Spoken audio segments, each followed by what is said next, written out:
Chapter 4.2 Send Back the Bots.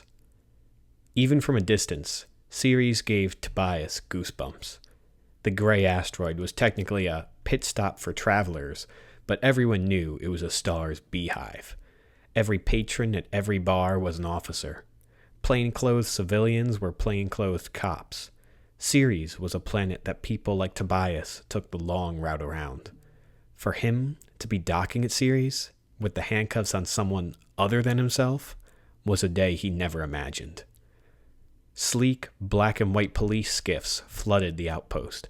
They funneled through floating grav-mag rings and circled a bright, gleaming star dock. Thankfully, Claire's coordinates veered Tobias away and towards a secluded, shaded crater. Inside was an abandoned dock, forgotten to time. The metal was torn apart. Its grav-mag rings were dark and powerless.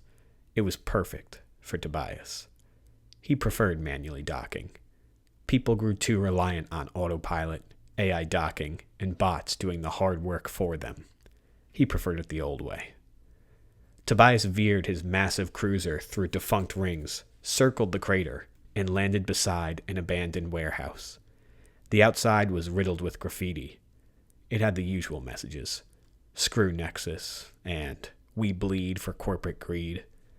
He'd seen these messages 1,000 times before, but there were new ones. Send back the bots. Send back the bots. Send back the bots! The message multiplied like a virus. The graffiti overlapped and repeated. It screamed off the wall, and Tobias didn't expect it. They were far from the outer reach. Last he remembered, bots were limited to Nexus territory. For that message to be so deep in the inner colonies meant things changed since he last lived free. Tobias prepped before exit. He laced up his grav boots, looped his mask over his ears, and covered his mouth. The mask formed a dermalink with his skin and fused to form an impenetrable seal. The dermalink's nanocoating extended across his body and created an ultrafine, invisible layer of pressurized oxygen. The lights on the front of Tobias's mask lit up and showed his custom white fangs of a wolf. With such advanced spacesuit technology, Tobias wondered why he piloted such a rust bucket of a ship. He shook his head and knew the answer. Nostalgia. Hey, Nika, Tobias called back and watched her crawl handcuffed to the front of the ship. I got a mask and some grabs here for you. Oh, how thoughtful. And if I say no? Tobias crouched down, grabbed her by the scruff of her collar, and raised her up. He slapped the mask against Nika's face, and it forcibly dermalinked. If you say no, I'll replace this mask with duct tape, and then drag you out into space. Tobias leaned in with menacing intimidation. And without those grav boots, it'll be easy to carry your floating corpse straight to Claire. You need me alive. Whoever said that? Nika knew when to call a bluff, and when not to. Tobias knelt down to Alpha's level and placed a red bandana around her neck. The bandana dermalinked to her coat, spread across her fur, and formed the same pressurized seal around Alpha. Except for her, she could still open her jaw. Toby scratched Alpha behind her ears, clicked his tongue for her to follow, and led Alpha and Nika out of the ship. As they stepped onto the space dust, Tobias had Alpha sniff for unwanted observers. She pressed her snout to the ground, sniffing but unable to collect any scents. She can smell through that mask? Nika asked. It'd be dumb to let her if she couldn't. Alpha perked up. Her ears twisted like satellite dishes. She stepped forward, but Tobias clicked his tongue to call her back. An abandoned freight depot was ahead, and something inside drew her attention. Something was waiting. Stay behind me, he told Nika, but it was redundant. She already cowered behind him. You don't need to tell me twice. Tobias moved towards the loading docks. A single, sliding metal door was propped open. If someone was inside, Alpha would have smelled them. She didn't, but she stood on the edge, with her ears perked to some sound inside. Tobias took a few cautious steps inside and pulled out a tiny LED light from his pocket to illuminate the way. Really? You still use a flashlight? You haven't changed at all, Toby. Shh. He hushed Nika. He didn't need her distractions here. The freight depot was already a labyrinth of machinery. There were 1,000 hidden nooks where someone could be hiding. Old tractor beam belts crisscrossed like webbing. Rusted machinery hung on frayed metal wire. A symphony of shadows moved with his light, and Tobias kept a keen eye out for what spooked Alpha. A glint of light shimmered opposite them. Tobias quickly gripped Nika, dragged her to cover, and covered her mouth. Her muffled, hot breath fought against his palm, and he pressed harder. Shh! Someone's here.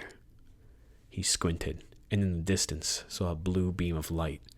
It moved, scanning the area ahead of it with a honeycomb projection. Tobias covered Nika's mouth, squeezed her cheeks, and dragged her towards the light. He stalked towards it, step by step, and slowly heard stomping ahead. With every tractor belt they passed, they saw the laser scan get broader and brighter.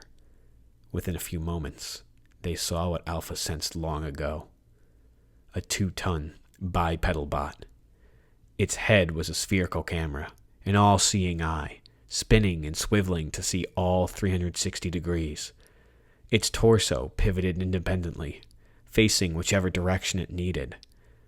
The bot scanned the floor and patrolled the old freight depot. Right, an unarmed depot. Way to leave out the detail, Claire. Tobias muttered under his breath. I don't trust these things. Yeah, I don't want to scan my face, and especially not yours. Tobias paused on Nika for a moment, got an idea, and smiled. She didn't like the look in his eyes. You're plotting something. I know that look. Toby unsheathed the blades of his claw. The sharp knives extended over his fingers. In a flash, he slashed the ropes binding Nika's hands and set her free. Oh? No smart ideas, Nika. If you run, Alpha will get you. Tobias said and pulled off a tiny, metallic fang off the necklace he wore. You ready to swap? Nika perked up, and a sinister smile crept from ear to ear. Just like the old days. Toby crouched low and slid his light towards the bot. It skittered across the warehouse floor and landed at the bot's feet. Its torso pivoted around. The bot bent its knees, and its back stayed perfectly straight. It grabbed the light in one of its metallic pincer hands and brought it to its camera head. Swap. Now. Nika used her augment, swapping the light for the fang in Toby's hand. Like magic, the bot watched the light disappear in thin air and be replaced with the blinking, red metallic fang. The bot looked up and saw Toby in the distance. His face was illuminated by the light swapped into his hands. It cast harsh, skull-like shadows up his face, and he clicked his teeth together. His canines bit edge to edge, and when he did, the fang in the bot's hand exploded. The bot recoiled back. The concussive force damaged its spinning camera head. Smoke billowed out its edges, and the smell of burnt circuits permeated the air. The bot fanned away the smoke, cleared the air, and it saw nothing. There was no one. The factory was clear and empty. Behind you. The bot heard, and it was already too late. Tobias sank his claws into its back, tore through its panel, and ripped out its wiring. With an unceremonious, dying whir, the bot keeled over and fell to the ground. The 2 tons dented the floor and shook the warehouse, but Tobias, Nika, and Alpha were clear. Nika was the first to celebrate their victory. Hey, look at us go. Back at it again. Alpha snarled at her. She bared her fangs and prepared to bounce, but Tobias called her off. Hands out, Nika. I'm tying you back up. For real? For real. You know I'm just going to break out anyway. Tobias pulled a new piece of rope from his jacket and tied it around Nika's wrists. Not my problem. All I'm supposed to do is bring you in. After that, if you break out, that's their problem. He tied Nika's hands, but kept her knot loose.